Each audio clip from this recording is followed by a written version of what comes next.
ഇതാ ആബ്രഹാം ദൈവത്തിൻ്റെ ഒരു സ്നേഹിതനായപ്പോൾ ദൈവത്തിൻ്റെ ഹൃദയത്തിൻ്റെ ഭാരം താൻ മനസ്സിലാക്കി. സോദോമിനെ നശിപ്പിക്കാൻ പോകുന്ന ദൈവത്തിന് ഇഷ്ടമല്ല, ഭാരപ്പെട്ടുകൊണ്ടിരിക്കുകയാണ്, എങ്ങനെ സഹായിക്കാം എന്ന് പറഞ്ഞുകൊണ്ട് താൻ ഒരു ഇൻ്റർസീസറായിട്ട് ഉടൻ തന്നെ താൻ സ്നേഹിതനായി എന്ന് പറഞ്ഞ ഒരു വലിയ ഒരു അവസ്ഥയിലേക്ക് താൻ കയറിപ്പോയി എന്നുള്ളതല്ല. എത്രമാത്രം ദൈവം ഉയർത്തുന്നു അത്രമാത്രം താൻ താണുകൊണ്ട് ദൈവത്തിൻ്റെ കാല് പിടിച്ചുകൊണ്ട് ആർക്ക് വേണ്ടി തനിക്ക് വേണ്ടിയിട്ടാണ്. ഈ സോദോമിന് വേണ്ടി, നശിച്ചു പോയിക്കൊണ്ടിരിക്കുന്ന സോദോമിന് വേണ്ടി ദൈവത്തിൻ്റെ കാലിൽ വീണിട്ട് പറയുകയാണ്, നീ ന്യായാധിപൻ അല്ലയോ? 50 നീതിമാന്മാർ ഉണ്ടെങ്കിൽ ആ പട്ടണത്തെ വിട്ടേക്കരുത്. ദൈവത്തിന് ഒരു ചാൻസ് കിട്ടി. 50 പേരുണ്ടെങ്കിൽ ഞാൻ വിട്ടേക്കാം. പിന്നെയും ദൈവം ചുമ്മാ നിൽക്കുക. അബ്രഹാം പറഞ്ഞു 45 പേരുണ്ടെങ്കിൽ വിട്ടേക്കാം, 40 പേരുണ്ടെങ്കിലോ വിട്ടേക്കാം. ഞാൻ ആ ഭാഗം വായിക്കുമ്പോഴെല്ലാം ഓർക്കും, ഇവിടെ ആരാ ദൈവം? അബ്രഹാം ചോദിക്കാൻ വിട്ടേക്കാവോ? ദൈവം പറഞ്ഞു വിട്ടേക്കാം.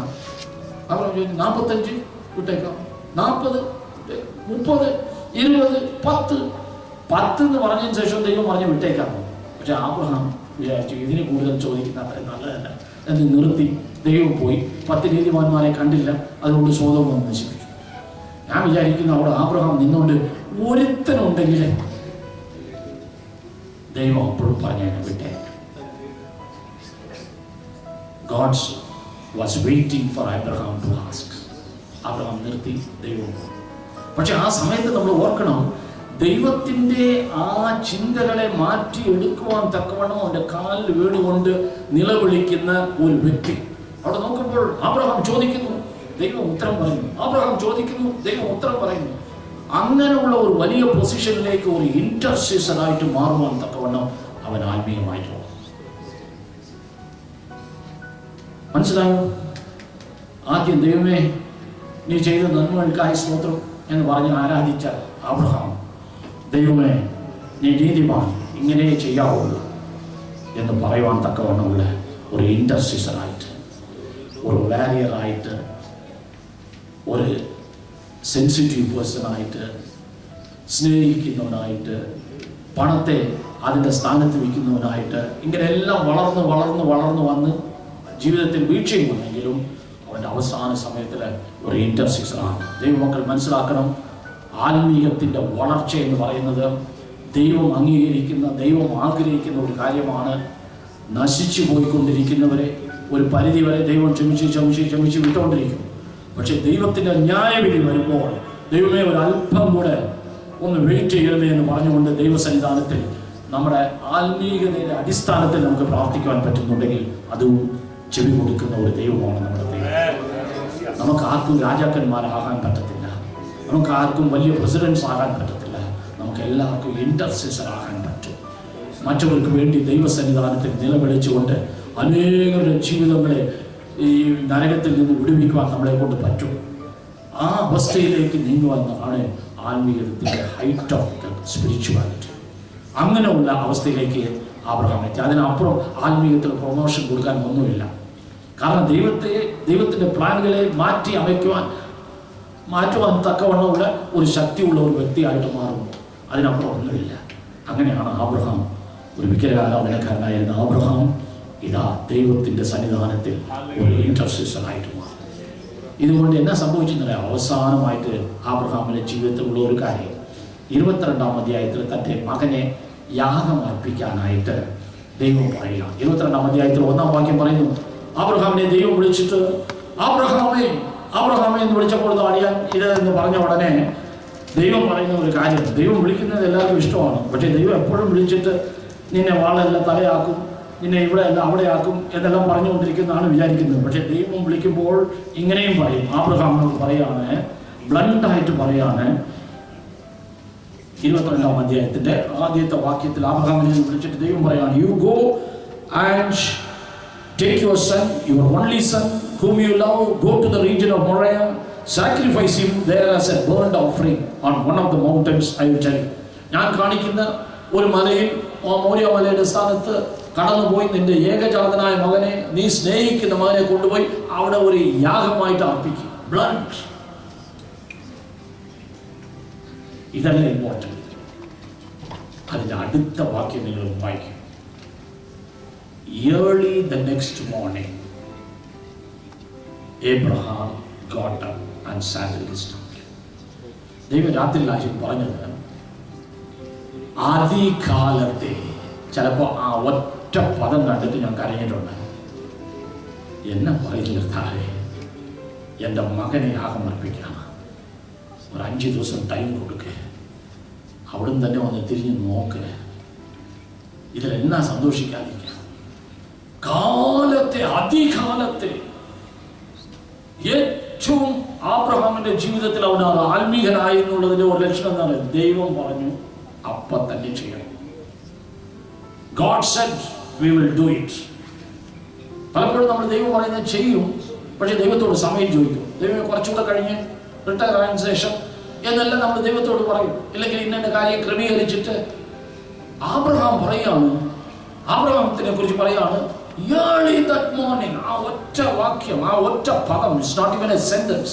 Early that morning എന്ന് പറയുന്നത്, it speaks of volumes of Abraham's spirituality. മനുഷ്യൻ ദൈവം പറഞ്ഞെന്ന് പറഞ്ഞു കഴിഞ്ഞാൽ അത് അപ്പം തന്നെ ചെയ്യണമെന്നും വെമ്പൽ കൊണ്ടിരിക്കും. വല്ല നല്ല കാര്യമാണെങ്കിൽ ആബ്രഹാമിനോട് ദൈവം പറയുകയാണ്, ആ മമ്പലത്തോപ്പിൽ ഇന്ന സ്ഥലത്ത് ഇന്ന മരത്തിൻ്റെ അടിയിൽ നീ ഒന്ന് കുഴിച്ച് നോക്കിയാൽ അവിടെ വലിയൊരു നിക്ഷേപം കാണുമെന്ന് പറഞ്ഞാൽ നമ്മളെല്ലാം early that morning വീഴും. ആരും എഴുന്നേക്കുന്നതിന് മുമ്പ് പോകണം. പക്ഷെ ദൈവം പറഞ്ഞ കാര്യമാണ്, ദൈവം പറഞ്ഞു നിന്റെ മകനെ കൊണ്ട് യാഗം അർപ്പിക്കുക. അപ്പൊ ആബ്രഹാമിനെ കുറിച്ച് എഴുതിയിരുന്നു early that morning. അങ്ങനെ Abraham obedience to the core, താൻ സ്പിരിച്വൽ ആയിട്ട് വളർന്നതിൻ്റെ ഏറ്റവും വലിയ ഒരു ഒരു ഒരു ഒരു ഒരു പോയിന്ററാണത്. ദൈവം എന്തെങ്കിലും പറഞ്ഞാൽ അതെനിക്ക് സന്തോഷമായാലും ദുഃഖമായാലും അതിനെക്കുറിച്ച് ചിന്തിക്കാനോ വിലാപിക്കാനോ അത് ചെയ്തിരിക്കണം. I have to do that എന്ന് പറഞ്ഞുകൊണ്ട് താൻ പോകുന്നു. അവിടെ 22-ാം അധ്യായം 5-ാം വാക്യത്തിൽ തൻ്റെ ദാസന്മാരോട് പറയുകയാണ്, കഴുതകളെയും ദാസന്മാരെയും പറഞ്ഞ് നിങ്ങൾ ഇവിടെ നിന്നോ, ഞാൻ ആരാധിക്കാൻ പോവുകയാണ്. ആരാധിക്കുന്ന സ്ഥലത്ത് കഴുതകൾക്ക് ജോലിയില്ലല്ലോ, ചിലർ ചുമ്മാ വന്നിരിക്കും ആരാധനിക്കുന്ന സ്ഥലത്ത്.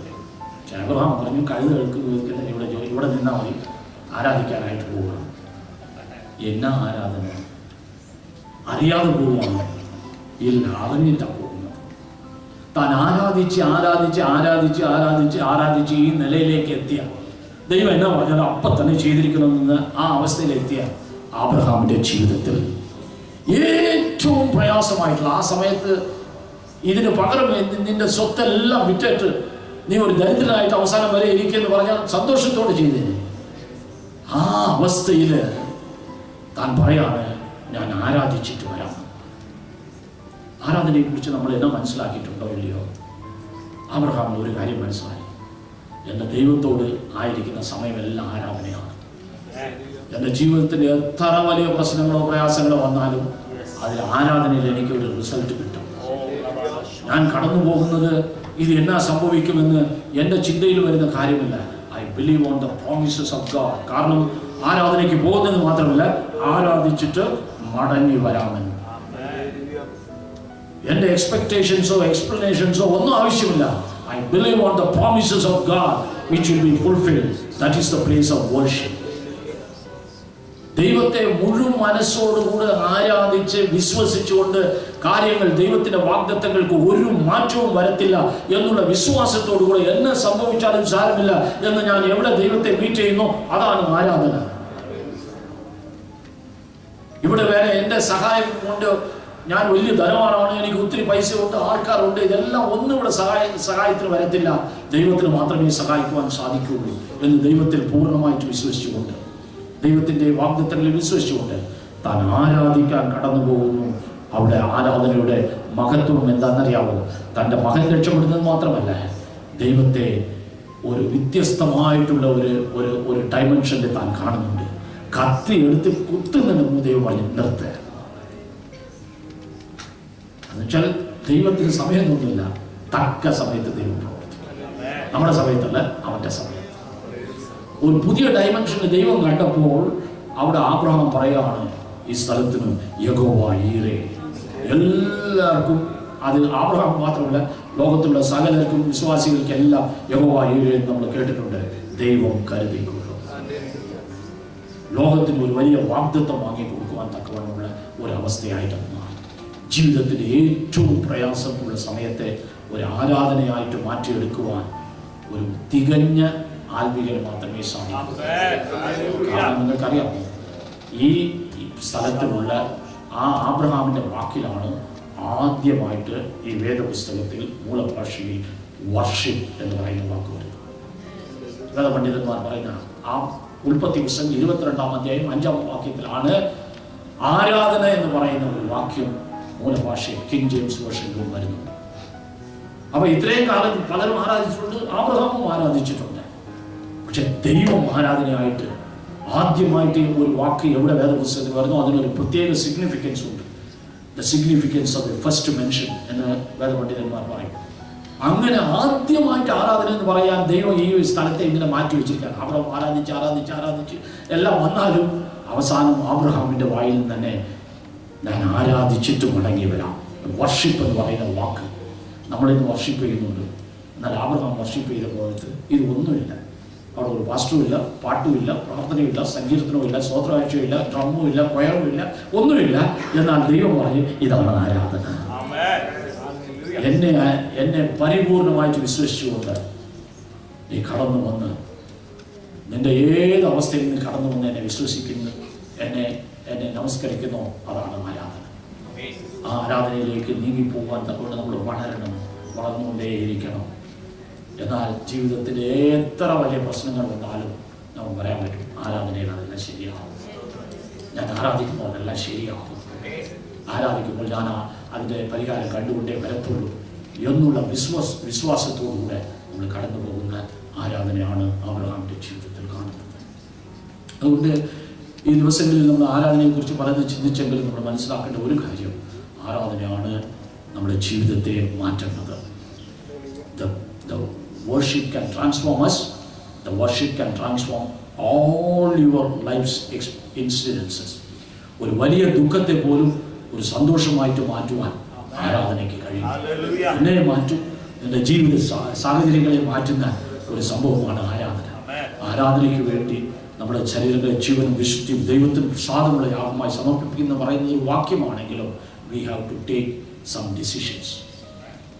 നല്ലപോലെ മനസ്സിലാക്കണം. ഇതുപോലുള്ള കോൺഫറൻസോ ഏതാണെങ്കിലും ശരി, എല്ലാവരും വന്നു, എല്ലാവരും പറഞ്ഞു. പക്ഷേ ഞാൻ ആഗ്രഹിച്ചത് ആരെങ്കിലും ഒരാൾ വന്ന് ആരാധനയെക്കുറിച്ച് കേട്ട് എൻ്റെ ജീവിതത്തിൽ ഇതാണ് ആരാധനയ്ക്ക് തടസ്സം, ഞാൻ ഇവിടെ ഇരുന്ന് ഒരു തീരുമാനമെടുത്തു, ഞാൻ ഇങ്ങനെ ചെയ്യും. കാരണം ഈ തീരുമാനം കേൾക്കാനാണ് ദൈവം ആഗ്രഹിക്കുന്നത്. റൂത്തിൻ്റെ പുസ്തകം നമ്മൾ വായിച്ചാൽ റൂത്ത്, നവോമി, ഓർഫ 3 പേരും ഒരു റോട്ടിൻ്റെ നടുക്കിൽ നിന്നുകൊണ്ട് കരയുക, നിലവിളിച്ച് കരയുക. അമ്മായിയമ്മ സംസാരിക്കുന്നുണ്ട്, 2 മരുമക്കൾ കേൾക്കുന്നുണ്ട്, അത്രയേ ഉള്ളൂ. ഇതാർക്ക് വേണം? 3 പെണ്ണുങ്ങൾ കരയുന്നത് ആര് കാണും? സ്വർഗം കണ്ടു. നിങ്ങൾക്കറിയാമോ, റോട്ടിൽ ഇതിൻ്റെ 3 പെണ്ണുങ്ങൾ ഇവിടെ നിന്ന് കരയുന്നത് എന്ന് പറഞ്ഞിട്ട് പോകും. പക്ഷെ സ്വർഗം കണ്ടു. അവിടെ പ്രസംഗിച്ചത് അമ്മായിയമ്മ, കേട്ടത് 2 മരുമക്കൾ, ഒരേ പ്രസംഗം. പക്ഷേ അതിൻ്റെ അവസാനം ഒരു മരുമകൾ ഓർഫ വന്ന വഴിയെ തിരിച്ചു പോയി. ഒരു മരുമകൾ റൂത്ത് മുമ്പോട്ട് പോയി. ദൈവം കേട്ടത് മാത്രമല്ല, കണ്ടത് മാത്രമല്ല, കേട്ടത് മാത്രമല്ല, തന്നെ വിശ്വസിച്ച് പോയ റൂത്തിൻ്റെ കൂടെ ദൈവവും പോയി. അന്ന് റൂത്തിനെ കുറിച്ച് ദൈവം തീരുമാനിച്ചത് എന്താണെന്നറിയാമോ? എൻ്റെ മകൻ്റെ വംശാവലി ഇവളുമായിരിക്കും. പ്രജാതിക്കാരിയായിരിക്കാം, മോബിയ സ്ത്രീ ആയിരിക്കാം, ഇപ്പോൾ വിശ്വാസത്തിൽ വന്നവളായിരിക്കാം. എന്നാൽ ആ തീരുമാനത്തിൻ്റെ അടിസ്ഥാനത്തിൽ ദൈവം സ്വർഗമെടുത്ത തീരുമാനം എന്താണെന്നറിയാമോ? ഇവിടെ അനുഗ്രഹിച്ചേ പറ്റത്തുള്ളൂ. അതാണ് ഇമ്പോർട്ടൻ്റ്. ഇത് അവിടെ മാത്രമല്ല, ലോകത്തിൽ എവിടെയെല്ലാം ദൈവവചനം പ്രസംഗിക്കപ്പെടുന്നു അവിടെ എല്ലാം സംഭവിക്കുന്ന ഇതാണ്. കുറച്ച് പേരെല്ലാം കേട്ടിട്ട് വന്ന വഴിയെ പോകും. ഇടയ്ക്ക് കുറച്ച് കരഞ്ഞെന്നിരിക്കും. നമ്മൾ കരഞ്ഞതുകൊണ്ട് ദൈവം അവളും കരഞ്ഞല്ലോ, അവളെ അനുഗ്രഹിക്കാമെന്ന് ആഫൈനെ അനുഗ്രഹിച്ചില്ല, ആഫയും കരഞ്ഞെന്നാണ് എഴുതിയത്. നമ്മുടെ കരച്ചിലൊന്നും അല്ല ദൈവത്തിനാണ്, നമ്മുടെ തീരുമാനം, our decision. God notes that. ദൈവം സ്വർഗത്തിൽ കുറിച്ചു വെക്കുന്നു. ഇത് ഒരു ചെറിയ മീറ്റിംഗ് അല്ലയോ? ഇതിന് 3 പേരുള്ള മീറ്റിംഗ്, വെറും പെണ്ണുങ്ങളുടെ മീറ്റിംഗ്, റോട്ടിൽ നടന്ന മീറ്റിംഗ്, അതിനെ ദൈവം ഇത്രയും മാനിച്ചെങ്കിൽ ഇതിന് എത്രമാത്രം മാനിക്കും? നമ്മൾ എത്ര പേർക്ക് ആത്മീയമായിട്ട് മുമ്പോട്ട് പോകണമെങ്കിൽ ആത്മീയമായിട്ട് മുമ്പോട്ട് പോകണം, നമുക്ക് പറ്റും എന്നെല്ലാം പറയുന്നില്ല. ഞാനും ഒരു സ്റ്റെപ്പ് എടുത്ത് വെക്കുകയാണ്. ഇതെന്നാ സംഭവിക്കുന്നത്? ഞാൻ വിശുദ്ധിയായി ജീവിക്കണമെന്ന് ആഗ്രഹിക്കുന്നു, അതുകൊണ്ട് ഇത് ചെയ്യാമെന്ന് ഞാൻ പറഞ്ഞാൽ അത് സംഭവിക്കുമോ എന്ന് വിചാരിക്കരുത്. വിശ്വാസ ജീവിതത്തിന് എപ്പോഴും 4 സ്റ്റെപ്പുണ്ട്. അത് ഏത് കാര്യത്തിൽ നിങ്ങൾ മനസ്സിലാക്കും. 1. Know your God. ദൈവത്തെ ശരിക്കും മനസ്സിലാക്കണം. ആരുടെ മുമ്പിലാണ് നമ്മൾ തീരുമാനമെടുക്കുന്നത്? 2. Know what God wants you to do. ഇതിൽ എന്നാ ദൈവം ചെയ്തെടുക്കാൻ ആഗ്രഹിക്കുന്നു എന്നുള്ളത് നീ അറിയണം. 3. Do what is possible for you. And 4. What is not possible for you, God will do it. Know your God. ദൈവത്തെ ശരിക്കും അറിയണം. ഇല്ലെങ്കിൽ നമുക്ക് തീരുമാനം എടുക്കാൻ പറ്റത്തില്ല. ദൈവത്തിന് ഇന്ന് പറഞ്ഞ് നാളെ ദൈവം വേറെ എല്ലാം ചെയ്യുന്നു. ദൈവത്തെ ശരിക്കും അറിയണം. നമ്മിൽ ദൈവം എന്നെ ആഗ്രഹിക്കുന്നതെന്ന് ദൈവം മനസ്സിലാക്കി കൊടുക്കുമ്പോൾ അത് അറിഞ്ഞിരിക്കണം. നമ്മെ കൊണ്ട് ചെയ്യാൻ പറ്റുന്ന ചെയ്യണം. നമ്മെ കൊണ്ട് ചെയ്യാൻ പറ്റാത്ത ചില കാര്യങ്ങൾ കാണുന്നുണ്ട്. തീരുമാനത്തിൽ കർത്താവേ എന്ന് ഞാൻ തീരുമാനമെടുക്കുന്നു, നാളെ എന്നാ സംഭവിക്കുമോ, നമ്മൾ പോകും, ഇതെല്ലാം വിചാരിക്കും. നമ്മളെ കൊണ്ട് ചെയ്യാൻ പറ്റാത്ത ദൈവം. ദാനിയേൽ തീരുമാനമെടുത്തപ്പോൾ ഒരു കാര്യം പറയാം. ദാനിയേൽ തീരുമാനമെടുത്തപ്പോൾ രാജാവിൻ്റെ ആഹാരം കഴിക്കത്തില്ലെന്ന് ആരോടാ പറയുന്നത്? ഒരു മന്ത്രിയോടാ പറയുന്നത്. സാധാരണമായിട്ട് എന്നാ സംഭവിച്ചിരിക്കണം? ഞാനാണ് ആ മന്ത്രിയാണെങ്കിൽ ഞാൻ ദാനിയേലോട് പറയും, എടാ കൊച്ചനെ, ഇത്രയും ബുദ്ധി കെട്ടി കാര്യങ്ങൾ പറയരുത്. രാജാവ് നിനക്ക് ചാപ്പാട് കൊടുക്കുന്നു, നീ വേണ്ടെന്ന് പറഞ്ഞ് ധിക്കാരത്തോട് പറഞ്ഞു കഴിഞ്ഞാൽ നിന്റെ തല പോകും. മര്യാദയ്ക്ക് കിട്ടിയത് കഴിക്കും എന്ന് മാത്രമേ ഞാൻ പറയൂ. ഇല്ല, ഈ മന്ത്രി രാജാവിൻ ദാനിയേലിന്റെ വലിയ സ്നേഹിതനാണെങ്കിൽ ശരി, എന്റെ കൊച്ചുമോൻ ചോദിക്കുന്നുണ്ടല്ലോ എന്ന് പറയാം. ദാനിയേൽ ഒരു അടിമയാണ്. മന്ത്രിക്കറിയാം രാജാവിന്റെ കൽപ്പന ചെയ്തില്ലെങ്കിൽ മന്ത്രിയുടെ തല പോകും. ഈ സാഹചര്യത്തിൽ ദാനിയേൽ പറഞ്ഞത് കേട്ടിട്ട് മന്ത്രി പറയാം, എന്നാ ശരി, ഒരു 10 ദിവസം കൊടുക്കാം. പറയാൻ കാരണം എന്നാ? ഈ മന്ത്രിയുടെ മനസ്സിൽ വർക്ക് ചെയ്തതാണ് ദാനിയേലിന്റെ പുസ്തകം 1-ാം അധ്യായത്തിലുള്ള ഏറ്റവും വലിയ ഒരു മിസ്റ്ററി. ദാനിയേൽ തീരുമാനമെടുത്തു. കാരണം തന്നെ കൊണ്ട് ചെയ്യാൻ പറ്റുന്നു. താൻ ചെയ്തു, എനിക്ക് ആഹാരം വേണ്ട എന്ന് പറഞ്ഞ് ദൈവസന്നിധാനത്തിൽ എടുത്ത തീരുമാനം അവർക്ക് അറിയിച്ചു. ഈ മന്ത്രിയുടെ മനസ്സ് മാറ്റി ഈ വെറും അടിമ കൊച്ചനായ ഈ പയ്യൻ പറയുന്നത് രാജാവിന്റെ കൽപ്പനയ്ക്ക് എതിരാണ്, എന്നെ അവന് കൊടുക്കാൻ വേണ്ടിയിട്ടാണ് വിട്ടിരിക്കുന്നത്, അവൻ വേണ്ട എന്ന് പറയുമ്പോൾ അവനെ കൊണ്ട് രാജാവിന്റെ മുമ്പിൽ ഒരു ധിക്കാരം പിടിച്ച ഒരു പയ്യൻ വന്നിരിക്കുന്നു എന്ന് പറഞ്ഞുകൊണ്ട് വേണമെങ്കിൽ കൊണ്ടു കൊടുക്കാം. അല്ലെങ്കിൽ ഞാൻ ചെയ്തു കഴിഞ്ഞാൽ എൻ്റെ തല പോകാനുള്ള സാധ്യത ഉണ്ട് എന്ന് അറിഞ്ഞിട്ടും മന്ത്രി എന്തിന് സമ്മതിച്ചു? Nobody can explain. It is God intervention. നമ്മെ കൊണ്ട് ചെയ്യാൻ പറ്റാത്തത് ദൈവം ചെയ്യും. അതാണ് വിശ്വാസം എന്ന് പറയുന്നത്. ദൈവമാണ് ഏൽപ്പിച്ചിരിക്കുന്നതെങ്കിൽ നിന്നെ കൊണ്ട് ചെയ്യാൻ പറ്റുന്നത് നീ ചെയ്യണം. ഫസ്റ്റ് സ്റ്റെപ്പ് എടുത്ത് വയ്ക്കണം. ചെയ്യാൻ പറ്റാത്തത് ദൈവം ഏറ്റു. ഈ ഏത് വിശ്വാസ പ്രമാണത്തിലും വിശ്വാസ പ്രവൃത്തിയിലും നമ്മൾ കടപിടിക്കേണ്ടതാണ്. നമ്മുടെ ദൈവത്തെ നല്ലപോലെ അറിയണം. ആ ദൈവമാണ് ഇതിനെ ഏൽപ്പിച്ചിരിക്കുന്നതെന്ന് അറിയണം. ആ ദൈവമാണ് ഇതിനെ എന്നെ പ്രേരിപ്പിക്കുന്നതെന്ന് അറിയണം. നമ്മെ കൊണ്ട് ചെയ്യാൻ പറ്റുന്നത് നമ്മൾ ചെയ്യണം. അപ്പോൾ ദൈവം അതിനെ കംപ്ലീറ്റ് ചെയ്യും. അങ്ങനെയാണെങ്കിൽ ഈ ദിവസങ്ങളിൽ ഇന്ന് മാത്രമായിരിക്കത്തില്ല, നിങ്ങളുടെ ഉപവാസ സമയങ്ങളിൽ 15 ദിവസങ്ങളിൽ ദൈവം നിങ്ങളോട് ഇടപെട്ടിട്ടുണ്ട്, ദൈവം എന്നോട് ഇത് കൽപ്പിച്ചിട്ടുണ്ട് എന്ന് പറയുമ്പോൾ അത് ചെയ്യാൻ എനിക്ക് ആഗ്രഹമുണ്ട്. എനിക്കറിയത്തില്ല അത് മുഴുവൻ എന്നെ കൊണ്ട് ചെയ്യാൻ പറ്റുമോ ഇല്ലയോ എന്നുള്ളത്. പക്ഷേ ഇന്ന് ഞാൻ തീരുമാനിക്കുകയാണ്. ചില കാര്യങ്ങൾ നമ്മൾ കേട്ടു. അതിലൊന്ന് ഇൻറ്റഗ്രിറ്റി എന്നുള്ള വാക്കാണ്. ഇവിടെ ആർക്കെങ്കിലും കർത്താവേ അവിടുന്ന് ഹോളിനെസ് എന്ന് പറയുന്നത് ഹോളാണ് എന്ന് വെച്ചാൽ ഒരു പൂർണ്ണത ഉള്ളവനാണ്, വ്യത്യസ്തമുള്ളവനല്ല. അതിനുള്ള വാക്യമാണ് ഇൻറ്റഗ്രിറ്റി. അതിൻ്റെ അർത്ഥം ഞാൻ എപ്പോഴും സത്യമേ സംസാരിക്കത്തുള്ളൂ, ഞാൻ എപ്പോഴും നല്ലതേ ചെയ്യത്തുള്ളൂ. I will always do the right and speak the truth. എന്നാ സംഭവിച്ചാലും ശരി എന്ന് പറഞ്ഞുകൊണ്ട് തീരുമാനമെടുക്കാൻ എത്ര പേർക്ക് സാധിക്കും? ഇത് സംഭവിക്കുമോ ഇല്ലയോ എന്നുള്ളതല്ല, ഇതിനുള്ള ആഗ്രഹമുണ്ട്. ഇത് ദൈവം എന്നോട് കൽപ്പിച്ചിരിക്കുകയാണ്, ദൈവം എന്നോട് സംസാരിക്കുന്നതിന് ആഗ്രഹിക്കുന്നു, ഞാൻ അതിനു വേണ്ടി തീരുമാനമെടുക്കുന്നു. എത്ര പേർക്ക് പറയാൻ പറ്റും? ഹ്യൂമിലിറ്റി. അതുപോലെ കർത്താവേ ഞാൻ ആത്മീയനായിട്ട് വളരണമെങ്കിൽ താഴണം എന്നുള്ളത് വളരെ വാസ്തവമാണ്. അവിടുന്ന് എത്രമാത്രം താണു. ഞാൻ പലപ്പോഴും അങ്ങനെ എനിക്ക് സാധിക്കുന്നില്ല. എന്നാൽ ഇനി ഞാൻ തീരുമാനിക്കും, ഒരുതിനേക്കാൾ ഉയർത്തി കാണിക്കുവാൻ ഞാൻ ആഗ്രഹിക്കാതെ എന്നെ മറ്റവരുടെ മുമ്പിൽ ഒന്ന് താഴ്ന്നിരിക്കുവാൻ ഞാൻ ആഗ്രഹിക്കുന്നു. ആരെയും ഞാനൊന്ന് അവമാനിക്കാതെ, അവരെ ബഹുമാനിക്കാതെ ഇല്ല, ഒന്ന് താഴ്ന്നിരിക്കുവാൻ ഞാൻ ആഗ്രഹിക്കുന്നു എന്ന് എത്ര പേർക്ക് പറയാൻ പറ്റും? ഞാൻ ആഗ്രഹിക്കുന്നു കർത്താവേ, അതാണ് എന്നെ ഒരു വിശുദ്ധ ജീവിതത്തിലേക്ക് നയിക്കുവാൻ തടസ്സമായിരിക്കുന്ന കാര്യമെന്ന് ഞാൻ അറിയുന്നു. അതിനുവേണ്ടി ഏൽപ്പിക്കുന്നെന്ന് പറയാൻ പറ്റും. ഫർഗീവ്നെസ് നല്ലപോലെ മനസ്സിലാക്കണം. ക്ഷമ എന്ന് പറയുന്നത് ആണ് ഒരു ആത്മീയ ജീവിതത്തിൻ്റെ മറ്റൊരു ഏറ്റവും വലിയ തെർമോമീറ്റർ.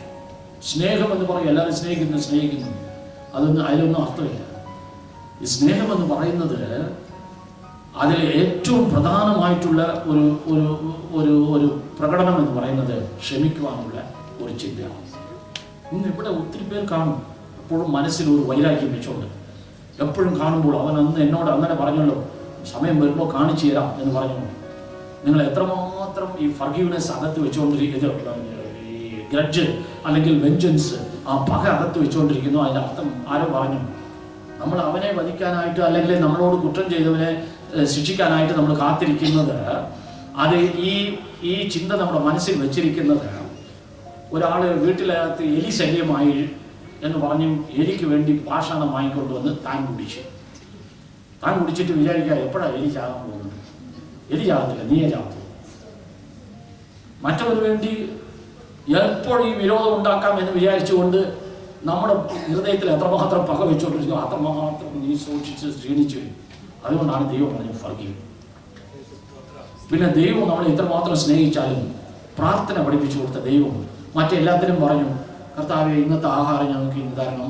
കർത്താവ് പറഞ്ഞാലും ഞാൻ മര്യാദയ്ക്ക് പല്ല് തേച്ച് കുടിച്ചിട്ട് വന്നാൽ മാത്രം ഇന്നത്തെ ആഹാരം എനിക്ക് തരണം. കർത്താവ് അത് പറഞ്ഞില്ല, ഇന്നത്തെ ആഹാരം എനിക്ക് തരണം, നോ കണ്ടീഷൻ. ഞാൻ കർത്താവെ പാവങ്ങളിൽ വീഴാതെ എന്നെ സൂക്ഷിക്കണം, തിന്മയിൽ വീഴാതെ എന്നെ സൂക്ഷിച്ചോളണം, നോ കണ്ടീഷൻസ്. പക്ഷേ പാവങ്ങളെ ക്ഷമിക്കുമ്പോൾ ദൈവം പറഞ്ഞിട്ടുണ്ട്, എൻ്റെ കടൻകാരോട് ഞാൻ ക്ഷമിക്കുന്നത് പോലെ എന്ന് പറഞ്ഞ വാക്യമാണ്. That's A very important thing. അപ്പോൾ ആ കാര്യം നമ്മൾ ഓർത്ത് ഏറ്റെടുത്തുകൊണ്ട് ദൈവസന്നിധാനത്തിൽ ഓരോ പ്രാവശ്യം ഇത് പ്രാർത്ഥിക്കുന്നുണ്ടെങ്കിൽ ദൈവത്തോട് നമ്മൾ പറയാം, ഞാൻ ആ ക്ഷമിച്ചില്ലെങ്കിൽ എന്നോട് ക്ഷമിക്കരുത് കേട്ടോ. അങ്ങനെ ദൈവത്തോട് നമ്മൾ പറയാം, ഞാൻ ക്ഷമിച്ചില്ലെങ്കിൽ എന്നോട് ക്ഷമിക്കരുത്. അപ്പോൾ ദൈവം നമ്മളോട് ക്ഷമിക്കേണ്ട ആവശ്യമേ ഇല്ല. കാരണം ദൈവത്തോട് നമ്മൾ പറയാം, ഈ പ്രാർത്ഥന പ്രാർത്ഥിക്കുമ്പോഴെല്ലാം നമ്മൾ പറയാം ദൈവത്തോട്, ഞാൻ ആരോടെങ്കിലും ക്ഷമിച്ചില്ലെങ്കിൽ നീ എന്നോട് ക്ഷമിക്കരുത് കേട്ടോ. അപ്പോൾ ആരെയും ക്ഷമിച്ചില്ലെങ്കിൽ ദൈവം നമ്മളോട് ക്ഷമിക്കണമോ? അതുകൊണ്ട് ഈ ക്ഷമ എന്ന് പറയുന്നത് എത്ര ഇമ്പോർട്ടൻറ്റ്. Give it up. ക്ഷമിക്കുവാൻ സാധിക്കും, ക്ഷമിക്കാൻ സാധിക്കണം. ഒരു കാര്യം, യേശു കർത്താവ് കാൽവരി ക്രൂശിൽ മരിക്കുന്നതിന് മുമ്പേ, ജസ്റ്റ് മിനിറ്റ്സ് ബിഫോർ, ഒരു ഫ്യൂ മിനിറ്റ്സിൽ തൻ്റെ ജീവൻ വിടാൻ പോകുകയാണെന്ന് യേശു അറിയുമ്പോൾ വേണമെങ്കിൽ ലാസ്റ്റ് മിനിറ്റിൽ പലരും ചോദിച്ചു, ഒരു അതിശയം കാണിച്ച് ഇറങ്ങിക്കൂടെ, ഒരു നല്ല പ്രസംഗം പ്രസംഗിച്ചൂടെ, എങ്ങനെയെങ്കിലും അൺഫർഗറ്റബിൾ എൻഡ് ഓഫ് ജീസസ് എന്ന് പറഞ്ഞിട്ട് ഒരു വലിയ കാര്യങ്ങൾ കർത്താവിന് കാണിക്കാം, ഏറ്റവും വലിയ ഒരു അതിശയം കാണിക്കാം, എല്ലാം ചെയ്യാം. പക്ഷേ യേശു അതൊന്നും ചെയ്തില്ല. യേശു പറഞ്ഞുകൊണ്ടേയിരുന്നത് എന്താണ്, ഒരു പ്രാവശ്യം മാത്രമേ അവിടെ വേദപുസ്തകത്തിൽ എഴുതിയിട്ടുണ്ടെങ്കിലും പല വേദപണ്ഡിതന്മാർ അവസാനം വരെ ഫർഗീവ്തം എന്നാണ് പറഞ്ഞുകൊണ്ടിരുന്നത് എന്നാണ് ചില വേദപണ്ഡിതന്മാർ. എന്തുകൊണ്ടാണെന്നറിയാം? യേശുവിനറിയാം ചില മിനിറ്റുകൾ കഴിയുമ്പോൾ തൻ്റെ ജീവൻ പോകുമ്പോൾ തന്നെ കൊണ്ട് ഈ കല്ലറയിൽ വയ്ക്കും. കല്ലറയിൽ വെച്ചിട്ട് താൻ ഇവരെ തന്നോട് കുറ്റം ചെയ്തവരെ ക്ഷമിക്കാതെ ആ ഭാരത്തോട് ഇതിനകത്ത് പോയാൽ എൻ്റെ ദൈവം എന്നെ ഉയർപ്പിക്കുമോ? Will God raise me up? അതുകൊണ്ട് ഇപ്പം ആവശ്യമുള്ളത് അതിശയം കാണിക്കാനല്ല, ഒരു വലിയ പ്രസംഗം പറയാനല്ല. I have to keep my account clear. ഞാൻ ഈ കല്ലറയ്ക്ക് അകത്ത് പോകുമ്പോൾ I am clear. ദൈവപുത്രനായ യേശുവിന് അത് ആവശ്യമുണ്ടെങ്കിൽ ഓർത്ത് നോക്ക്, ദൈവപുത്രനായ യേശുവിന് അത് ആവശ്യമുണ്ട്. നമ്മുടെ ഹൃദയത്തിൽ ഈ വിദ്വേഷം വെച്ചുകൊണ്ട് മരിക്കേണ്ടി വന്നാൽ അവിടെ കിടക്കും. യേശുവിന് ഒരു കാര്യം മനസ്സിലായി, I go clear and my God will raise me up. കാരണം യേശു ഉയർത്തെഴുന്നേറ്റില്ലെങ്കിൽ ഇത്രയും പട്ടമെല്ലാം വേസ്റ്റാണ്. യേശു എത്രയോ അത്ഭുതങ്ങൾ ചെയ്തു, അതിനെല്ലാം നോ വാല്യൂ അറ്റോ. പൗലോസ് പറഞ്ഞതല്ലേ, യേശു ഉയർത്തെഴുന്നില്ലെങ്കിൽ ഇതെല്ലാം വൃഥ. യേശുവിന് ഒരേ ഒരു കാര്യം, ഞാൻ മരിക്കുന്നതല്ല, ഞാൻ ഉയർത്തെഴുന്നേൽക്കണം. ആ ഉയർത്തെഴുന്നേൽക്കുന്നതിന് ഒന്നും തടസ്സം ഇരിക്കാൻ പാടില്ല. എന്നെ ഇതാ ഉപദ്രവിച്ചുകൊണ്ടിരിക്കുന്ന ഇവരെ പോലും ഞാൻ ക്ഷമിക്കുന്നു എന്ന് ക്ഷമിച്ചു. അങ്ങനെയാണെങ്കിൽ നിന്റെ 1 സെന്റ് സ്ഥലം കട്ടെടുത്തവനെ ക്ഷമിക്കാൻ പറ്റത്തില്ല. അന്ന് ഏതോ ഒരു കോപത്തിൽ ചില വാക്കുകൾ പറഞ്ഞു ക്ഷമിക്കാൻ പറ്റത്തില്ലയോ? പിന്നെ എങ്ങനെ നീ പ്രാർത്ഥിക്കുമ്പോൾ മുഖം പ്രകാശിക്കും? നീ പ്രാർത്ഥിക്കുമ്പോൾ എങ്ങനെ ദൈവം പ്രാർത്ഥന കേൾക്കും? ദൈവത്തോട് അയാൾക്ക് പറഞ്ഞിട്ടല്ലേ വന്നിരിക്കുന്നത്, ഞാൻ ക്ഷമിച്ചില്ലെങ്കിൽ എന്നോട് ക്ഷമിക്കേണ്ട. ദൈവം എങ്ങനെ സഹായിക്കും? എത്ര പേർക്ക് ഈ യോഗത്തിൻ്റെ അവസാനത്ത് ഹൃദയത്തിൽ ആരോടെങ്കിലും ഒരു വിദ്വേഷം വെച്ചിട്ടുണ്ടെങ്കിൽ, സ്വർഗസ്ഥനായ ദൈവമേ, അവിടെ അവസാന സമയത്ത് ഇത്രയോ ഉപദ്രവിച്ചുകൊണ്ടിരുന്നപ്പോൾ നിന്നെ ക്രൂശിച്ചത് മാത്രമല്ല, ക്രൂശിൽ വെച്ച് അവമാനിച്ചുകൊണ്ടിരുന്നത് എല്ലാവരെയും ക്ഷമിക്കണമെന്ന് പറഞ്ഞു നീ അവിടെ പോകുന്നത് ഞങ്ങൾ ഓർക്കുന്നു. അതുകൊണ്ട് ഞങ്ങളോട് കടംപെട്ടവരെ ഞങ്ങൾ ക്ഷമിക്കുന്നു. ഇനി ഒരിക്കലും ആ വിദ്വേഷം എൻ്റെ ഹൃദയത്തിൽ വെച്ചുകൊണ്ടിരിക്കുക. ഞാൻ അവനോട് പോയി നിറപ്പ് പ്രാപിക്കും, അവളോട് പോയി നിറപ്പ് പ്രാപിക്കും എന്ന് പറഞ്ഞ് തീരുമാനമെടുക്കുവാൻ സാധിക്കും. അതുപോലെ ദൈവത്തിൻ്റെ ഈ മിനിസ്ട്രി, ഈ വർക്ക് പ്ലേസിനെ കുറിച്ച് പലരും ചോദ്യം ചോദിച്ചു. ഈ ഇൻറ്റഗ്രിറ്റി എന്നുള്ള കാര്യം നമ്മൾ പുറത്ത് അറിയുവാൻ തക്കവണ്ണം, ഇതിൻ്റെ ബോസാണെങ്കിൽ ആരാണെങ്കിലും ശരി, ഇവനെ കൊണ്ട് കള്ളം പറയിക്കാൻ പറ്റത്തില്ല എന്നുള്ള രീതിയിൽ അടിസ്ഥാനത്തിൽ നിന്നെ ആണ് വീക്ഷിക്കുന്നുണ്ടെങ്കിൽ നിനക്ക് ഒരു ദോഷവും ഉണ്ടാകത്തില്ല. ദൈവത്തിൻ്റെ നാമത്തിൽ ഞാൻ പറയും, ക്ലിയറായിട്ട് പറയാം, സാറേ ഞാനൊരു വിശ്വാസിയാണ്, അതുകൊണ്ട് ഞാൻ കള്ളം പറയത്തില്ലെന്ന് തീരുമാനിച്ചിരിക്കും. ഇതുകൊണ്ട് എന്നാ സംഭവിച്ചാൽ നിങ്ങൾ സംഭവിക്കും. അടുത്ത് പ്രൊമോഷൻ വരാൻ ആളെ അന്വേഷിക്കുമ്പോൾ അവർ നിങ്ങൾക്ക് കൊടുക്കും ദൈവസന്നിധാനത്ത്. ഇല്ലെങ്കിൽ ആ ജോലി പോയാൽ ദൈവം ഉടനെ വേറെ ഉള്ളൂ. ഈ ലോകവും അതിൻ്റെ പൂർണ്ണതയും ദൈവത്തിൻ്റെ. അതുകൊണ്ട് അവിടെ ഒരു സംശയം നമുക്ക് വരേണ്ട ആവശ്യമേ ഇല്ല. നിന്റെ ആൾക്ക് നിന്റെ ചുറ്റുപാടുള്ള മേലിലും താഴെയുള്ളവരെല്ലാം അറിയട്ടെ, ഇവൻ കള്ളം പറയത്തില്ല. ദാനിയേലിനെ കൊണ്ട് എന്തെങ്കിലും കുറ്റം കണ്ടുപിടിക്കാൻ ശ്രമിച്ചാൽ ദാനിയേലല്ല പോയത്. രാജാക്കന്മാർ പോയി, വലിയ സാമ്രാട്ടുകൾ പോയി, പക്ഷെ ദാനിയേൽ 5 രാജാക്കളുടെ അവൻ്റെ ഇൻറ്റഗ്രിറ്റിയാണ്. അതുകൊണ്ട് അത് നമ്മൾ മനസ്സിലാക്കണം.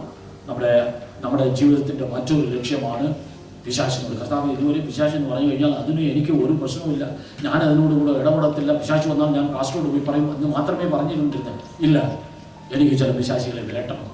എൻ്റെ ഉള്ളിൽ ദൈവത്തിൻ്റെ ആത്മാവുണ്ടെന്ന് എനിക്ക് നിശ്ചയമാകണം. ഞാൻ പറയണം, അത് അടങ്ങണം എന്നുള്ള ആ ഒരു വെല്ലുവിളി ഏറ്റെടുക്കുവാൻ.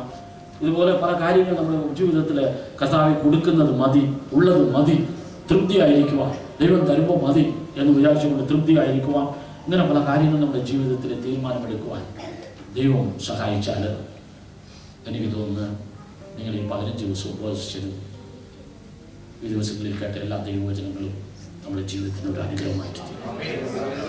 അല്ലാതെ വന്ന് കേട്ടുപോയി എന്നല്ല, വന്ന് കേട്ട് തീരുമാനമെടുത്ത് പോകുമ്പോൾ നിന്റെ കൂടെ ദൈവം വരുന്നത്. ബൂത്തിന് പോകുന്ന ഒരു സ്ഥലം എവിടെയാണെന്ന് അറിയത്തില്ല, പുച്ഛിക്കുന്ന സ്ഥലം, തന്നെ പരിഹസിക്കുന്ന സ്ഥലം, ആരും അറിയാത്ത സ്ഥലം. എന്നാൽ ഈ ദൈവം മതിയെന്ന് പോയപ്പോൾ ദൈവം അവളുടെ കൂടെ പോയി അവരെ അനുഗ്രഹിച്ചത് കാണുവാൻ സാധിക്കും. അതുകൊണ്ട് ആ തീരുമാനത്തെയാണ് ദൈവം മാനിക്കുന്നത്, വന്ന് കേട്ട് പോയെന്നല്ല, ആ തീരുമാനത്തെയാണ്. അതുകൊണ്ട് പാസ്റ്റർ പ്രാർത്ഥിക്കും. ആർക്കെങ്കിലും അതുപോലെ തീരുമാനമെടുക്കാൻ പറ്റുന്നുണ്ടെങ്കിൽ നിങ്ങൾ പാസ്റ്ററോടോ നേരെയോ എങ്ങനെ വേണമെങ്കിലും പറയാം.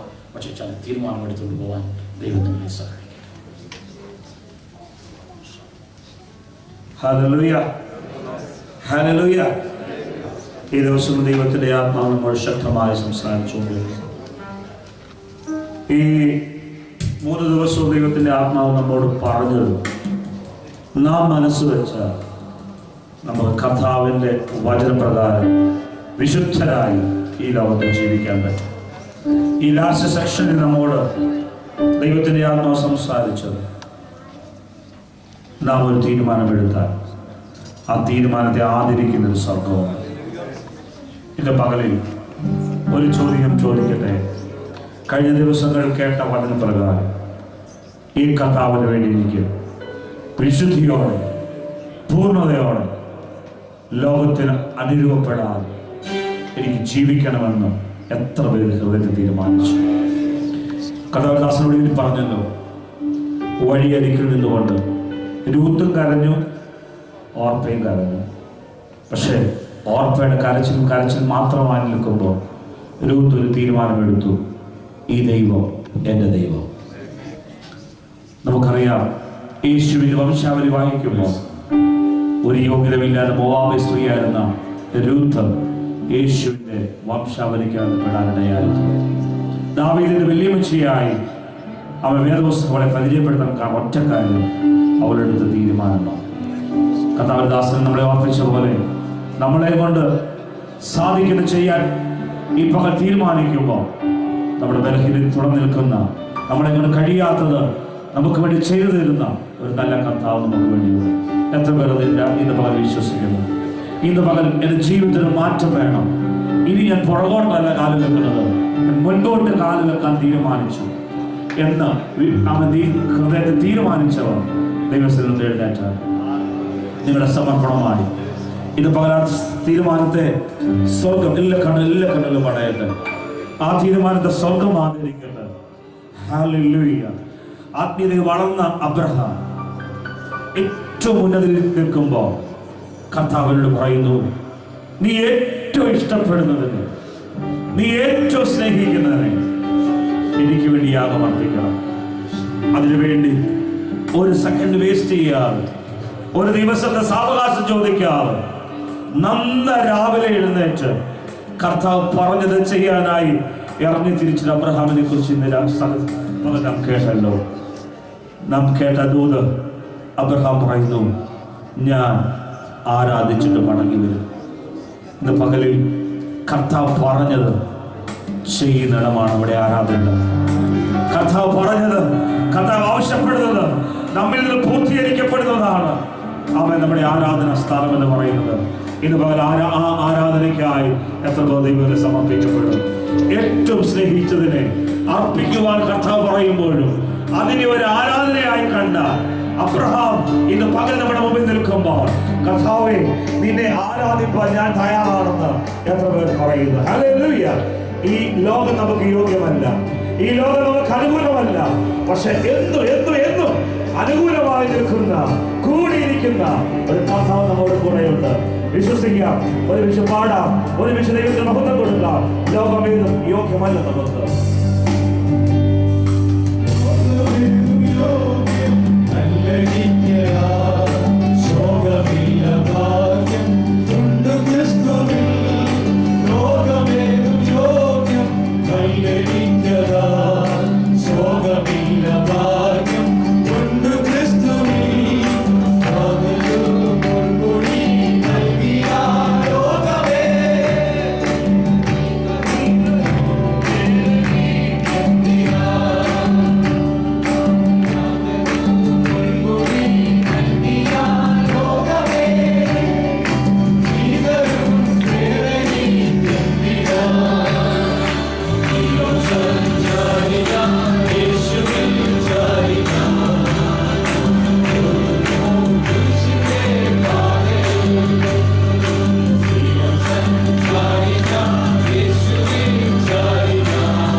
പരിശുദ്ധ പിതാവേ, ഈ നല്ല പദ്ധതി ഞങ്ങളുടെ ജീവിതത്തെ കർത്താവിനായി ഞാൻ സമർപ്പിക്കും. ഞങ്ങൾക്ക് ഇനി ഒരു ദിവസം ഈ ഭൂമിയിലുണ്ടെങ്കിൽ ഞങ്ങളുടെ ജീവിതം വ്യത്യസ്തമായിരിക്കും. ഞങ്ങളതിനായി അങ്ങിൽ ആശ്രയിക്കുന്ന കർത്താവ്, അങ്ങല്ലാതെ വേറൊരു മാസ്റ്റർ ഞങ്ങൾക്ക് വേണ്ട കർത്താവ്. അങ്ങേ സ്നേഹിക്കുമെന്ന് പറയുകയും അങ്ങേക്ക് പ്രസാദമുള്ളത് ചെയ്യാതിരിക്കുകയും ചെയ്ത ഞങ്ങളുടെ പഴയ കാലങ്ങളോട് ഞങ്ങൾ ഇന്നത്തെ പകൽ വിട പറയുന്നു. ഞങ്ങളുടെ മുഴുവൻ ജീവിതം കർത്താവിന് പ്രസാദകരമാകട്ടെ. ഈ പകൽ ഞങ്ങളെ ഓരോരുത്തരും അതിനായി സമർപ്പിച്ച് പ്രാർത്ഥിക്കുന്നു. അങ്ങ് വിശുദ്ധരായിരിക്കുന്ന പോലെ വിശുദ്ധരാകുവാൻ ഞങ്ങളുടെ നടപ്പില്, ഞങ്ങളുടെ വാക്കിൽ, ഞങ്ങളുടെ പ്രവൃത്തിയിലെല്ലാം അവിശുദ്ധി വെളിപ്പെടുത്തുവാൻ ഞങ്ങൾ ചേർന്നിരിക്കുന്നത് ഞങ്ങളുടെ കർത്താവിനോട് കൂടെയാണെന്ന് ഞങ്ങളുടെ ലോകം അറിയട്ടപ്പാ. ഞങ്ങൾ ആരാധിക്കുന്നത് അങ്ങേയാണെന്ന് ഞങ്ങളുടെ ജീവിതത്തിലുള്ള ലോകം അറിയട്ടെ കർത്താവേ. അങ്ങേ ആരാധിക്കുന്നത് അങ്ങേ പോലെ ആയിത്തീരുമെന്ന് കഴിഞ്ഞ ദിവസം ഞങ്ങൾ കേട്ടതുപോലെ അങ്ങയുടെ സ്വഭാവത്തിന്റെ ഒരു പകർച്ച ഈ സന്ധ്യയിൽ ഞങ്ങളിലേക്ക് അങ്ങയുടെ ആത്മാവിനെ ഞങ്ങൾ ചോദിക്കുന്നു. കർത്താവിൻ പരിശുദ്ധാത്മാവിനെ പകർന്നതിനേക്കാൾ, കർത്താവ് കൃപകളെയും വരങ്ങളെയും ഞങ്ങളുടെ ജീവിതത്തിൽ പകരുന്നതിനേക്കാളും ആഴത്തിൽ ആ സ്വഭാവത്തിനൊരു പകർച്ച ഈ ആമൻ കൂട്ടായ്മയിൽ, ഈ സന്ധ്യയിൽ യേശുവിന്റെ നാമത്തിൽ ഞങ്ങൾ ഒരുമിച്ച് ചോദിക്കുന്നു. കർത്താവേ, ഇന്നുവരെ ക്ഷമിക്കാൻ കഴിയാത്ത മേഖലകൾ, ഇന്നുവരെ കർത്താവേ അവൻ പൂർണ്ണമായി ഞങ്ങൾക്ക് ജയിക്കാൻ കഴിയാത്ത ഞങ്ങളുടെ മോഹങ്ങൾ, ഞങ്ങളുടെ കോപങ്ങൾ, ഞങ്ങളുടെ അസൂയകൾ, ഞങ്ങളുടെ പിണക്കങ്ങൾ, ഞങ്ങളുടെ ലോക സ്നേഹങ്ങൾ കർത്താവായ യേശുവിന്റെ നാമത്തിൽ ഇന്ന് പകൽ ഞങ്ങളോട് വിട പറയുകയാണ്. വിശുദ്ധിയോടെ ജീവിക്കാൻ ഞങ്ങൾ എല്ലാവരും ഒരിക്കൽ കൂടെ സമ്പൂർണ്ണമായി ഏൽപ്പിക്കുക. സ്വർഗ്ഗവദനായി ഞങ്ങളെ സഹായിച്ചാൽ ഞങ്ങളുടെ ജീവിതം ഒരു ആരാധനയായി മാറട്ടെ. അങ്ങ് പ്രസാദിക്കുന്ന സൗരഭ്യവാസനയുള്ള ഒരു യാഗമായി ഞങ്ങൾ ഓരോരുത്തരെ സമർപ്പിച്ച് പ്രാർത്ഥിക്കുന്നു. സ്വർഗ്ഗവദാനി അംഗീകരിച്ചിരിക്കുക സ്തോത്രം. അതിനുള്ള കൃപ ഞങ്ങളുടെ മേൽ പകർന്നിരിക്കുക സ്തോത്രം. യേശുവിൻ നാമത്തിൽ തന്നെ ആമേൻ. എല്ലാവരും ദിവസം ഹല്ലേലൂയ. ദൈവത്തിന്റെ പരിശുദ്ധമായ നാമം ബഹുധപ്പെടുമാറാകട്ടെ. ഇത്രത്തോളം സമയം ദൈവപാദവിടെ ആയിരിക്കാൻ സ്വർഗ്ഗത്തിലെ വലിയവനായ ദൈവം നമ്മെ സഹായിച്ചതിനെ ഓർത്ത് ഞാൻ ദൈവത്തെ സ്തുതിക്കുന്നു. ഈ ദിവസങ്ങൾ ഒരുമിച്ച് ദിവസങ്ങളിലായിരുന്നത് പ്രത്യേക ലോകത്തെ ജയിക്കുക, ഓവർകമ്മിങ് ദ വേൾഡ് എന്ന ഒരു തീമോട് കഴിഞ്ഞ 3 ദിവസവും നാം ഒരുമിച്ചായിരുന്നത് നമുക്ക് അനുഗ്രഹമായി തീർന്നു.